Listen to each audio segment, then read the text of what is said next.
You said invest into a coach, invest into a team, invest into the equipment. And the reason I say that's so profound, because 99.99% of people, it's why there is that top 1%, because they do and look at things slightly different than the 99%. It's why you're in the top 1%. The biggest difference maker is that the people who say that I'm investing and the others that say I'm spending. In sales, in any sales, following up is the most important. You either follow up or fall out of business. At some point you will. It took a good 3 years of really starting to reap the rewards. Now I can say 5 years later, we're by far, maybe not the top team in the country or the top firm when it comes to investing into real estate. We're definitely one of. Welcome back to our Successful Agent series, where we feature real estate agents doing big things in real estate. In each episode, we cover the starting point of their real estate journey to really understand what it takes to build a profitable real estate business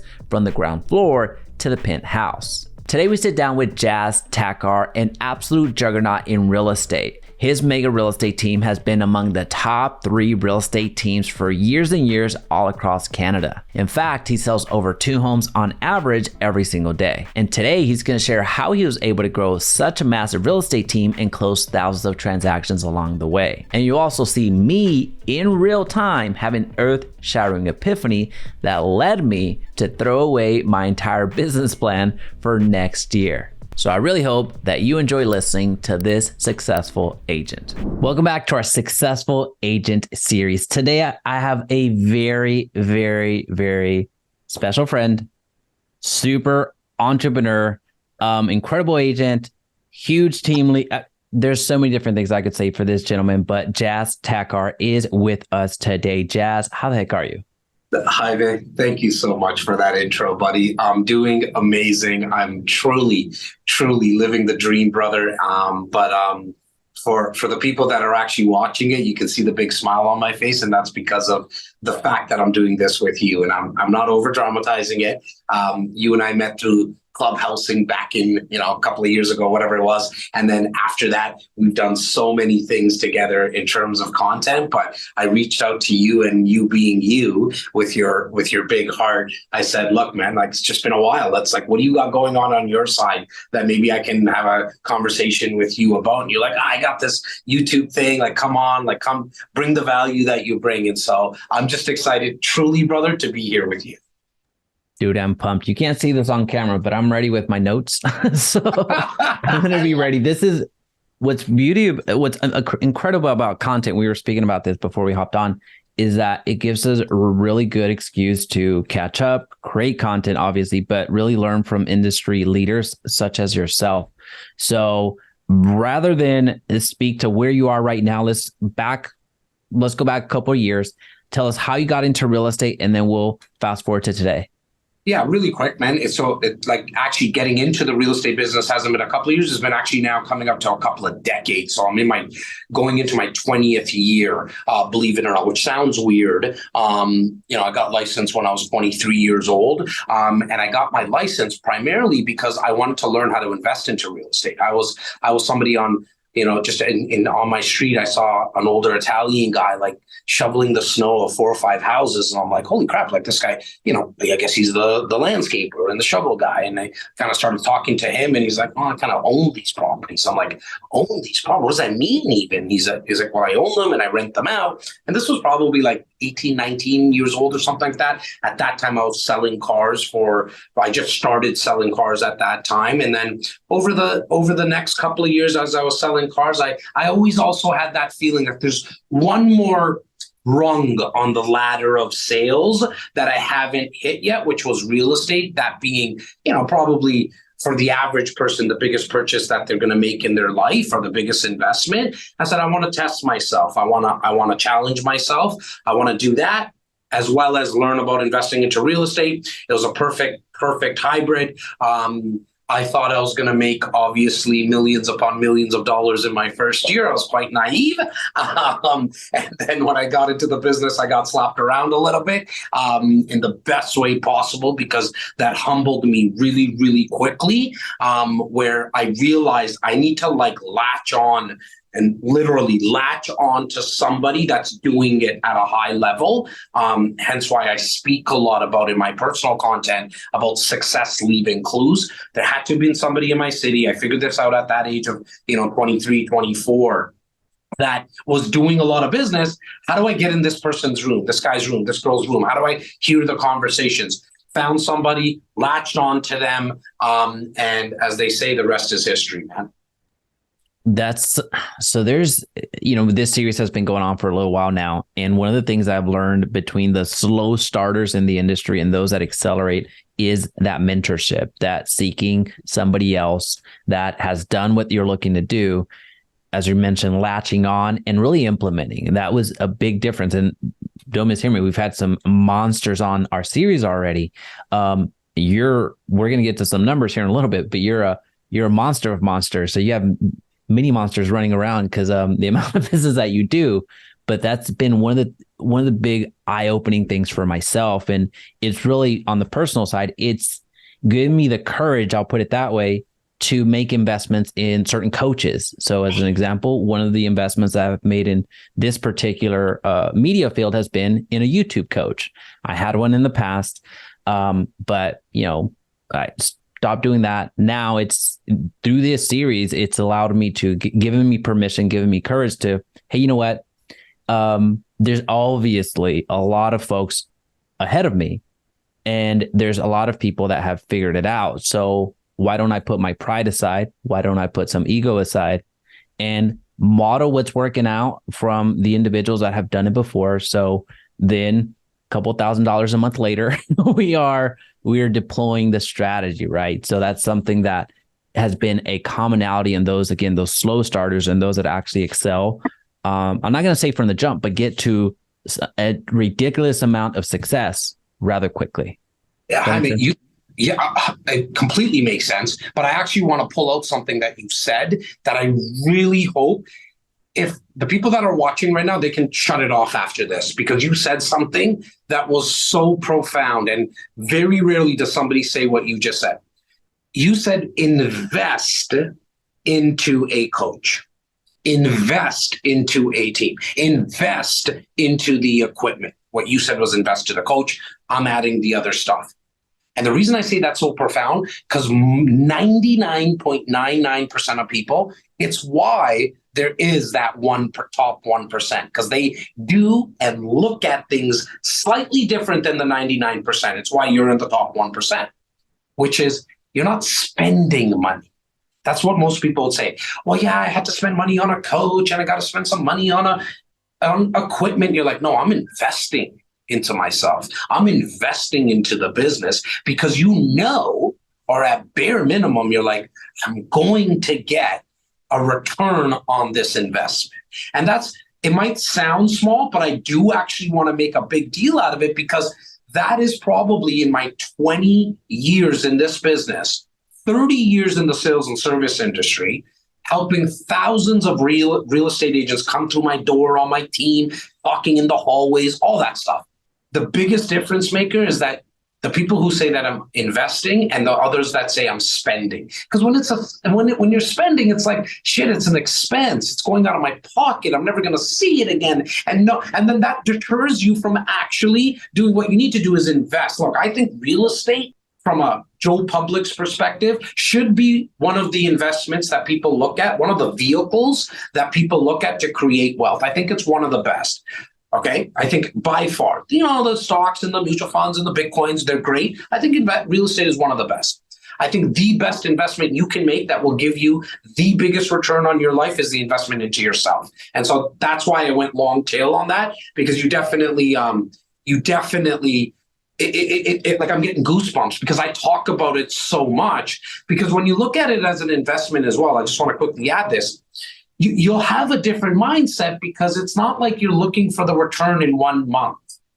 It's like, I can look at this from a year's perspective, maybe 5, maybe even 10, because when you're looking at, for example, a mentor, it might take time to find that person that you jive with, right? And you're not going to go into that or at least you shouldn't, go into that relationship from a taking perspective, because then it's not going to last. You actually have to invest into the relationship, just like you probably have a relationship with your parents, your siblings, your significant other. If you don't put any investment in it, it's going to end up dying, right? And so, yeah, man, I think it's really important, especially with somebody who's new, to find somebody to latch on to that is doing what you want to do, because you don't need to hit your head against the wall that many times. It actually does hurt. Like physically, you're not going to be hitting your head against the wall, but trying stuff. And I actually, I got really spoiled.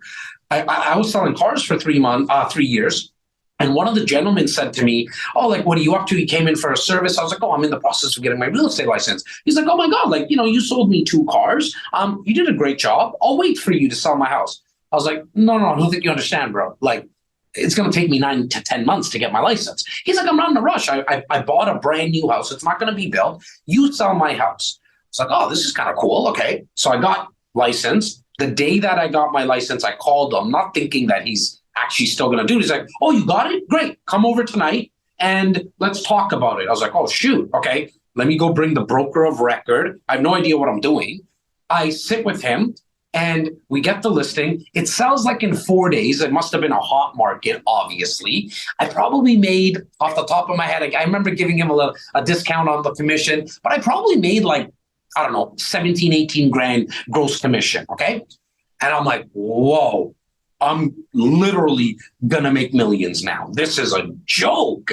First 4 days in the business, 17 grand. And all I did really was put a for sale sign and got a bunch of multiple offers. This is a joke. And I am going to be that whiz kid, super kid at 23, 24 years old. Then the next 4, 5, 6 months were crickets. That's when I got slapped around. That's when I was like, okay, this is the real business. I better find someone that can help me now. Holy crap. So that was your first transaction? Yeah. That was the 4 days in, brother.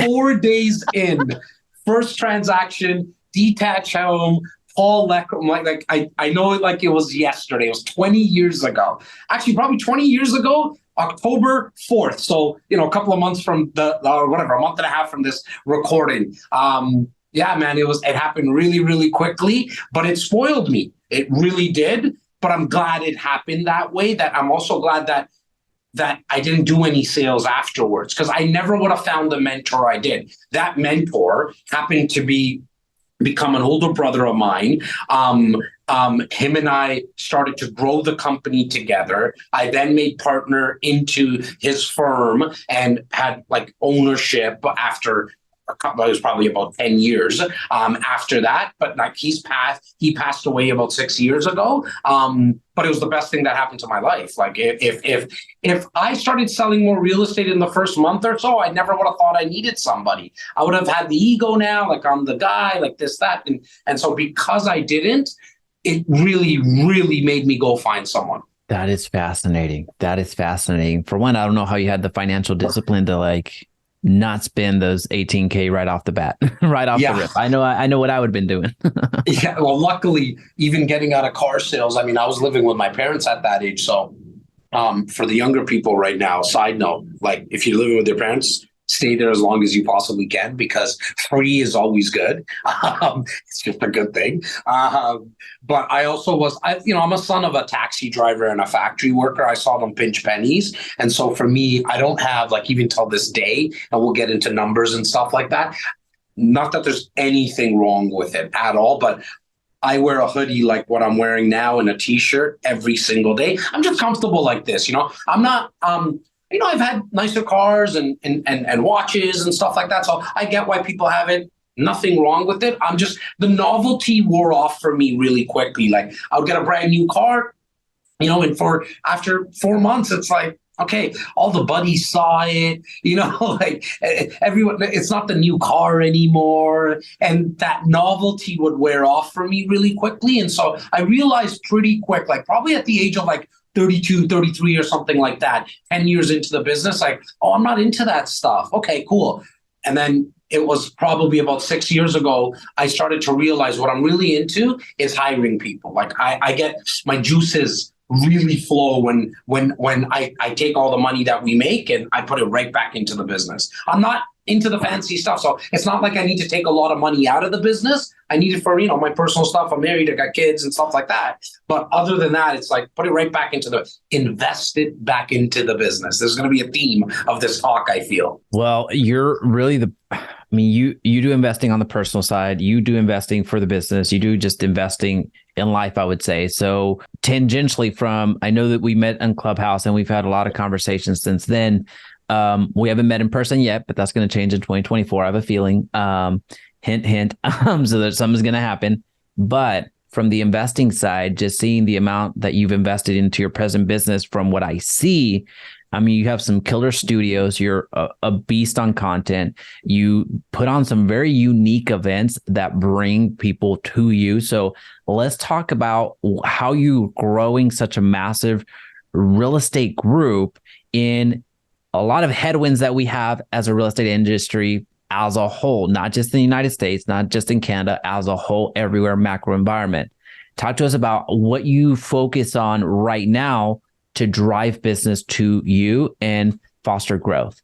Yeah. So number one for me is content production, meaning videos, short form, long form, audio podcasts, blogs, all of them, all the mediums that I just spoke about, video, audio, written word, and then on as many platforms as I possibly can. I'll tell you why that's so important. The word of being omnipresence is one that is of a very, very highly important, because what I've come to realize is I don't really determine, or I can't control how people are going to consume my content. So when I make calls to my clients, so I do a training, for example, for my training academy for real estate agents, where I make live phone calls, Jaime. So I'll call my clients and book appointments. And an overwhelming theme starts to happen when I make the calls. Not all the clients, and I actually like these calls better, where they're like, sorry, who? Like, who are you? And what, where'd you get my number from? Because I got to remind them, I got to jog their memory, I got to go through the process. And from a training / coaching perspective, I think the members get more value from that. But what the overwhelming theme is people are like, Jas, it's you calling me? Oh, wow. Like, and then I'll ask the question like, sorry, Joe Blow, can you just remind me how you got into my world? Are you crazy? I watch your webinar. Are you crazy? I listen to your podcast. Are you crazy? I see all this content that you do on LinkedIn. And then I'll actually go deeper, where I'll say, so do you ever watch me on Instagram? They're like, I don't ever go on Instagram. Oh, so you see me on LinkedIn, for example. LinkedIn, I don't even have a profile there. Oh, you must see me on YouTube. No, I only listen to your podcast. Flip side. I mean, do you ever listen to me on my podcast? No, I don't even know what a podcast is. I see you, I think, in my Instagram feed all the time. That is like a light bulb went on for me. It's like, oh, okay, I got to be on everything because I don't know what people like to consume. So to answer your question, I mean, for me, it's content creation. That actually has not only built my awareness for my real estate business, helping buyers, sellers, and investors, but it's also been the fuel for the growth of my actual staff. Staff meaning my 62 agents, which I look at them as kind of team members, not staff. And then I have 14 full-time staff members, which include a VP, a director of team operations, a portfolio manager that helps kind of coach my real estate clients through the process of investing into real estate. We have chief of staffs, like executive assistants, as well as outbound callers, and then full-time videographers and editors. So that makes up my full-time staff, all of them, including the 62 agents. At least 50 out of the 62 agents came through the content creation. So at the highest level, there has been nothing, not even remotely close to content creation in terms of growth from my business. Why? Because you allow people to consume the content just like they're doing right now. Someone's watching this in their pajamas with a glass of wine at midnight. Someone's watching this while they're on the treadmill. Someone's listening to this while they're taking their dog for a walk. What you have done, you as Jaime, you have just done the recording and now you put it out to the world. That is what I would advise everyone else to do, because when you record it on video, like we are right now, then you can start to chop up content. The process can be easier, but the know-how and what to do is actually only about 20%. 80%, and we were talking about this off air, 80% is just committing to it, saying, I'm going to do this. And I think that's the message that I like to put across to people. And then obviously you get, I've heard it all, right? Like, man, I don't like the sound of my voice. I don't like the way that I look.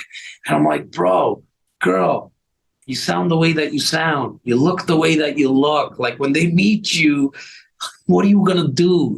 Like you're going to, oh, but Jas, I do ums and ahs. Yeah, but we do that all the time at dinner and at the bar. You don't leave the bar and say, sorry, Jaime, let me start this conversation again because I said and ah. It's real. And that's what people are looking for. And so, yeah, man, number one for business growth is by far is content creation. And then the second thing is within content creation, but you mentioned it, is my events that I put on in person and webinars. And I think you said something like unique events. I think, what I'm kind of known for in Canada anyways, with real estate agents and real estate clients, I put on marathons. Where I thought about it, I have no clue.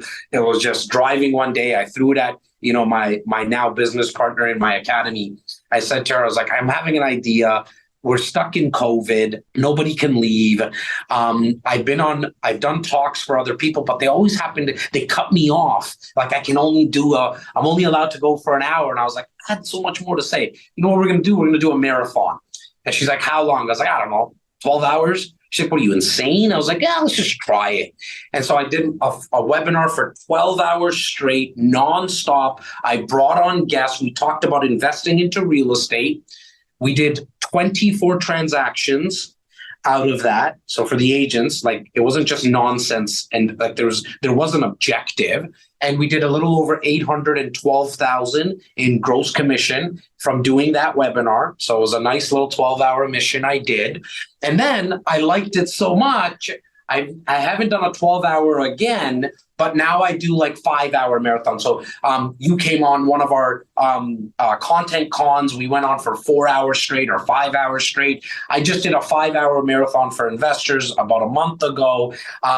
It's cool because there's like a hype around it. People are like, what is this? This is weird. Like, it's almost stupid. Like, why are you doing it for so long? But it brings people to the party. No, I remember being part of that. You run a tight ship. And I mean that in the most respectful way. It's so organized. It's so, you have phenomenal business partners. Just the way that you, again, going back to investing, and I don't want to beat a dead horse, but really essentially the investments of the staff they have in place, the team that you bring on, and the way that you're able to activate them into a transaction. We know how challenging it is to be a real estate agent just for ourselves, right? And we might see ourselves as, I'm not going to say having made it, but we have a lot of track record of success. We'll put it that way. However, taking somebody that's brand new into the industry and getting them from 0 to 1 is almost twice as hard for at least for me, it has been. But seeing how you built such a massive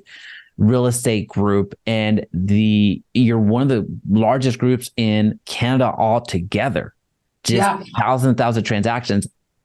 It's gonna be so broad. It's gonna sound so very, very much like a dumb question, but how are you able to bring in an agent into this industry and getting them activated like that? Yeah. So in terms of how they come to us through our content. Still till this day, it is the number one feeder for our, all aspects of our business. The way that we actually get them set up is we now just go into their CRM, meaning I'm a big believer that yes, YouTube, Facebook, Instagram, running ads, all that it's good for your business. However, I think it's phase 2, meaning you can bring in a bunch of leads, but if you have no system in following up to them, it's like if I was pouring coffee in this mug and there's a bunch of holes in there, you'd be like, Jas, like, what drug are you on, bro? Like, can you cover the holes? Like, that's why there's no coffee going in. That's how I look at the agents' businesses. Like, they want to bring all these leads in, but they have no system, no process in terms of following up. And so in sales, in any sales, following up is the most important. You either follow up or fall out of business. At some point you will. So what we like to do is say, okay, we can't get started with anything. Like, in fact, I don't even want you to shoot a video yet. The inner Jas want, I can't wait to get them into content, but it's like, no, because you're going to bring in leads again and we don't have a system. So we get started with the most fundamental aspect in the sales business, in the real estate agent business, which is setting up a CRM and doing what we call a 33 touch point system. So all of our agents will be reaching out to their clients 33 times a year. Sounds like a lot. It's not 33 phone calls. It's an email every other week. Quick math, that's 26 emails. You're already more than halfway there. Then we say you're going to contact these people 3 times in a year. Now you might say, oh my God, Jas, like, if I have 500 people in my CRM, that's a lot of calls. Well, when you break it down, it's actually not that much. If you're calling these people 3 times in a year, that's 1,500 phone calls. Take a 300-day work year, and that's only about 5 calls a day. So it's not that much when you actually chunk it down. And then we say put on 4 educational events. I like to sway in person. You can mix in a webinar. Out of the 4, do 3 in person, do 1 webinar. That is the actual business model that I've been doing for the last 10 years. That's it. It's really actually that simple, but the work comes in making sure you send out the email every other week and making sure that it's not salesy. Like, it's not all about gardening tips, because unfortunately not everybody cares about gardening if they own a condo. And so what we like to do is we target investors, because we feel like everybody, actually, think about yourself, person who's watching or listening to this, you probably want to get out of the rat race. That's why you're here, right? Like, you want more out of your life, but so does the public. And real estate, like I mentioned earlier, just happens to be an amazing vehicle to help people get out of the rat race. And an investor is going to transact way more than a home seller and a home buyer. In Canada, the average turnover, and you guys are not that far off from us, Jaime, but you'll correct me, it's probably once every 6 years or so somebody wants to turn over their property. Make sense? Okay. And so then where an investor, they want to, if they can, they want to transact 6 times in 1 year, because once they hook onto this drug of investing into real estate, they love it, right? So why not target someone that wants to do what you offer through a product or service more times than just once every 6 years? And so when we work with investors, all of our content through emails is about creating wealth in real estate. Our events are all about creating wealth in real estate. Majority of our videos, podcasts are about creating wealth in real estate. We did that heavily and consistently for 3 years. It took me. I started the process 5 years ago, and about exactly 2 years ago, I would say we became the authority in Canada. Like, and I don't mean that from an egotistical perspective. For the guys and gals where this is the first time you're getting to know me, I urge you to go check my Instagram out, not because I want you to go see my profile, but more because I want you to know that's not my style. I'm not a flexer, as the kids say. I don't really talk about my numbers, but you'll come to realize, oh, okay, we are putting out a lot of valuable content about how to create wealth in real estate. And so that happened over time, man. It took a good 3 years of really starting to reap the rewards. Now I can say 5 years later, we're by far, maybe not the top team in the country or the top firm when it comes to investing into real estate. We're definitely one of. 1,000,000%. And I'll flex for you at the intro. Well, actually, at this point, they've already heard the intro. So they already know the monster that you are. But I knew that there was a danger of bringing you on when we're recording here. We're in November of 2023. Because my business plan was already laid out. But something you mentioned, I wrote this with our top agents right before we got on, what 2024 was going to look like. But one of the things that you mentioned just really resonated with me. And I'm not sure why either I didn't think about it, overlooked it, underplayed it, but the investors, you're absolutely right. From an investor's perspective, Doesn't matter if you're at a C level, doesn't matter if you're any other profession, doesn't matter. You want to invest. And the more that you can invest, the more transactions that you're going to talk about. So it just literally just dawned on me as you were saying that. So I mean, I don't think I even put out any content through email, maybe one or something a year. I like, just in case somebody actually gets our emails, I could be slightly wrong, but maybe one. Definitely in my social media content, I don't really speak about the 3 best ways to stage your property. I don't talk about free market evaluations. I don't talk about first-time home buyers. I look at everyone. In fact, in my CRM that I've been cultivating for 20 years, it's about 11,800 people now, okay? All permission-based. Everyone got a call at some point to make sure that we can stay in touch. Like I used the example earlier, sometimes you call somebody 4 years down the road and you got to jog their memory how they came into the CRM.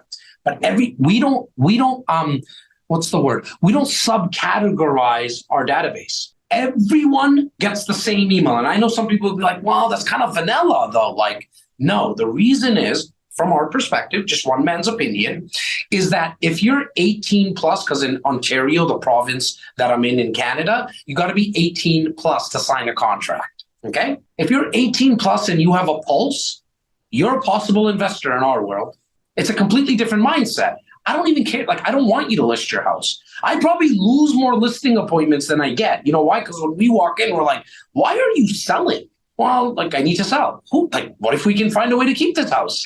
I would rather the client keep, not every single situation is going to work, because I know what somebody's thinking while they're driving. The person might need to sell. Great. Then you get a listing. That's fantastic. But if you go in with the thought process of, let me make this person an investor, because I now know majority of people, I'm going to say as high as 90% of people at one point or currently think that investors are like an institutionalized group, maybe in some ivory tower in the downtown core of the city that they're in. But no, 98% of my 11,800 people, I know their occupation. All blue collar people, man. Like, we got some doctors and some lawyers and some base, or when I say Bay Street, it's equivalent to like Wall Street, New York kind of thing. But 98% of people are electricians, HVAC people, plumbers. Like they didn't even know that they can invest. They definitely didn't know it in layman's terms. Where I think I got lucky, and I actually know where I got lucky, but this will bring value to everyone. I couldn't speak in formal talk when it came to investing into real estate because I'm not that smart. And it's not just a play on words. Like, I barely passed high school. So when people were saying like return on your investment, cash on cash, income properties, multiplex, financing for commercial, I was like, what does this all mean, bro?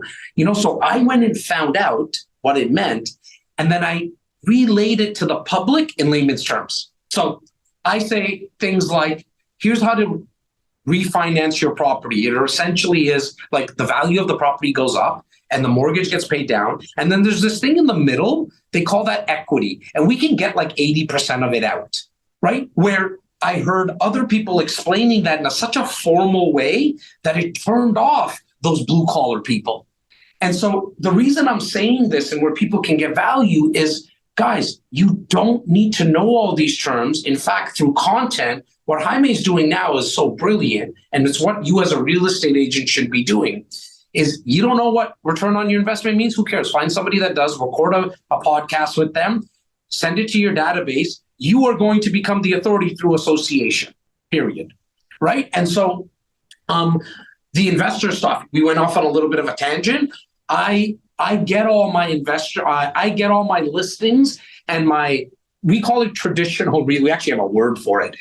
When people list houses and buy first-time home, like home buyers and move-up buyers, we call all that traditional real estate.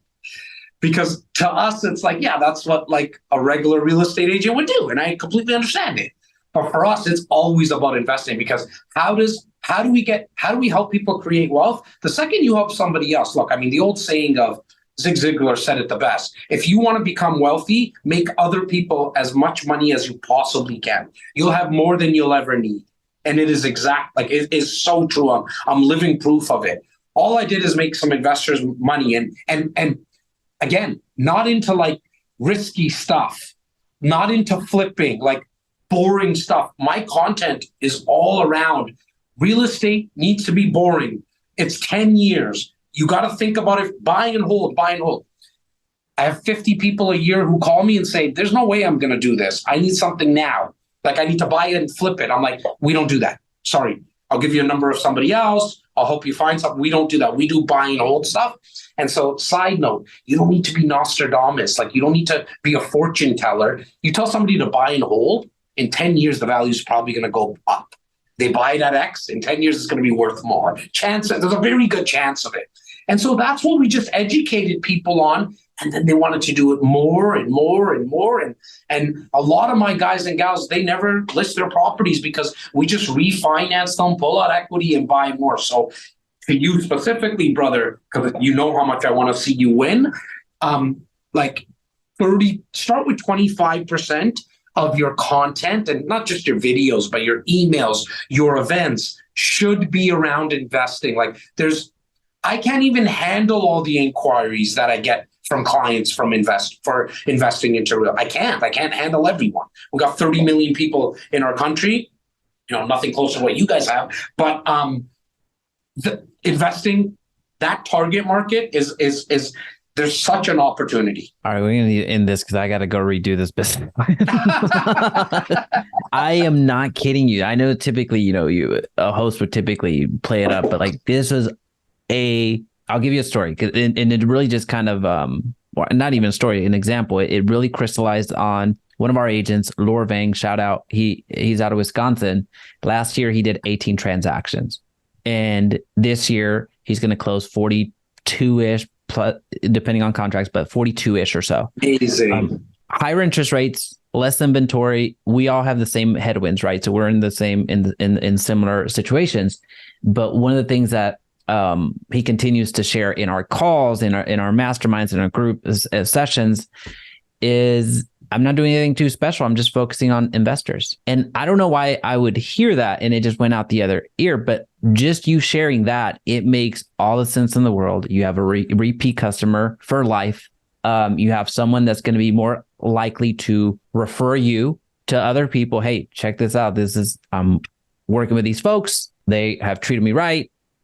Here's our contact information. If it works for you, great. It makes all the sense in the world. All the sense in the world. Especially when, incredible. Sorry to cut you off, brother, especially when they're at a cocktail party or somebody comes to their house and they say, yeah, like I have an income property. And that other friend says to them, what the heck does that even mean? And they're like, well, I bought this property and it's rented out and my agents helped me rent it out. I got to be honest with you. I mean, I think if you were to survey my clients, a lot of them don't even think we're real estate agents. Like if you survey my clients every single year for the last 5 years, I don't think they think I'm a real estate agent. Like truly, and I'm not even exaggerating it. They've also they almost just started to think of us as portfolio managers. It's almost like for us, we have in Canada, slightly different than you guys. I mean, we have like 6 major banks. That's it. We don't have privatization to banks. Like you guys have hundreds upon thousands. Okay. We have 6. That's it. It's a complete monopoly in that sense. Okay. You can only bank with those 6. When you come into this country, and it's been like this probably at least since 1973 when my parents came. So that's as far as I can go back. And I know it till this day. You go into this bank and you open up a bank account. Now, when you open up that bank account, you generally stay with that bank forever. So, for example, I'm with one of the green banks. They all have their own colors. So I reference them like that because they don't sponsor us yet. So I'm not going to say any of their names. The green bank, I've been with them since 18. Actually, sorry, my parents probably opened up a joint account when I was like 12 or 13. But as my own account, personally, as an 18-year-old, I've never changed it because you just don't leave unless they screw up or something. But what happens in that bank is interesting.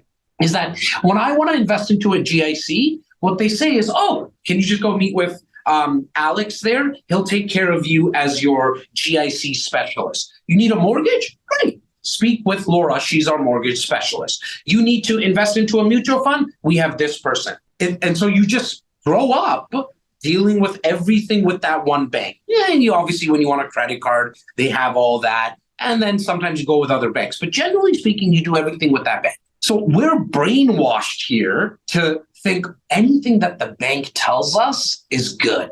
For example, tax-sheltered investments. It's good for the bank because they take the money, they give us 2% here, they lend that out as a mortgage at 4%. Similar to what you guys do there as well. The reason I'm bringing that up is that we made our clients think of us like the bank people, i.e., we manage your portfolio when it comes to real estate. You have 5 income properties, great, we'll help with that. You have one property and you're thinking about growing it, we can help with that. And so the mindset is completely different, hence why our clients don't see us as real estate agents. I have 77,000 real estate agents on my real estate board here in a 50-mile radius. In a 50-mile radius, there's 77,000 real estate agents.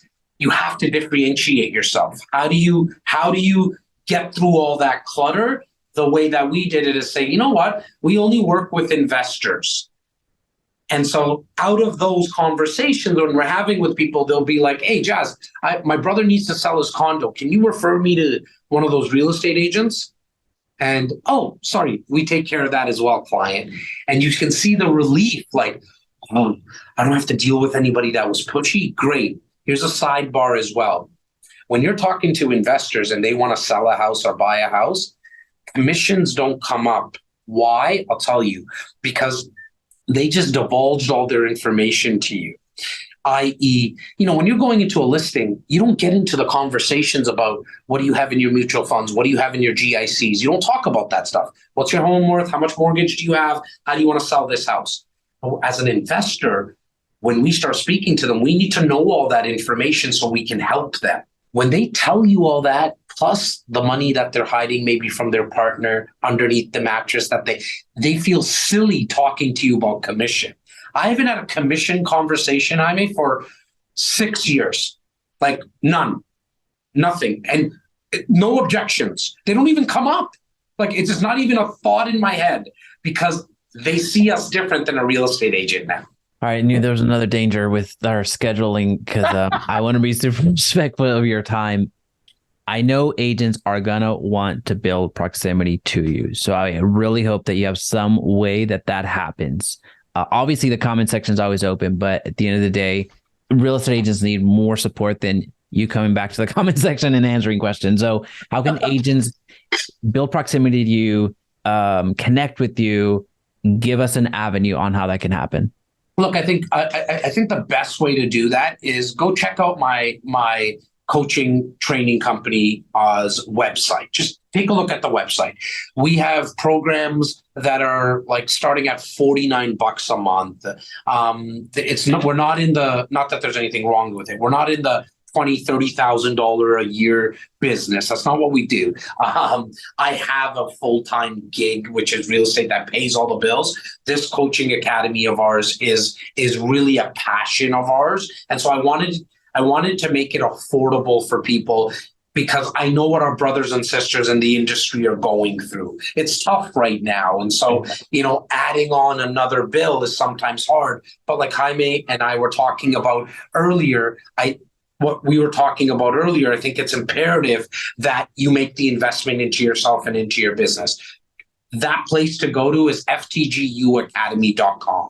You'll learn everything there that you need. There's tons of free resources. If you just go to ftguacademy.com/resources, download a bunch of guides. I talk about how to take, a 30-minute conversation like this and get like 25 pieces of content. There's some scripts there. There's some email templates. There's so much free stuff. Get to know us. If it makes sense, hop over to one of the links there. I could do a one-on-one consultation with myself and with my team to just see where you are in your business. And if it's a match, we'll go to the next step. But the easiest thing to do is go to ftguacademy.com.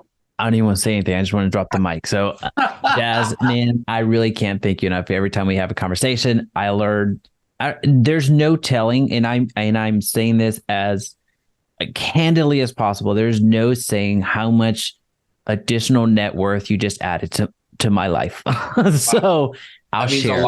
I'll share. I promise. Once 2024 is going to look a little bit different. Had a successful 2023. Don't mishear me, but just from the framework that you've provided and just breaking through some limiting beliefs, just limiting things, I'm telling you, this is amazing and different. Just big shout out to you before we sign off to the world here. Big shout out to you, brother, because I know how tough it is as a content creator to like book guests and get people on, and then people cancel and people move. I actually was one of those guys with you. I had to move something, and you were so accommodating. And then to just put yourself out there, it's hard, man. And so, you're spreading my favorite virus, which is positivity, and we need more of that. Obviously, with what's been happening just in general in the last half decade. Not just recent, but just in the last half decade. And so kudos to you, brother. We really need more people like you. Dude, my pleasure. So Jas, thank you so much for everything. Check him out, folks. Everything is going to be linked down below. Get a hold of Jas. Jas is going to get a hold of you, and it's going to help your business significantly. Thank you.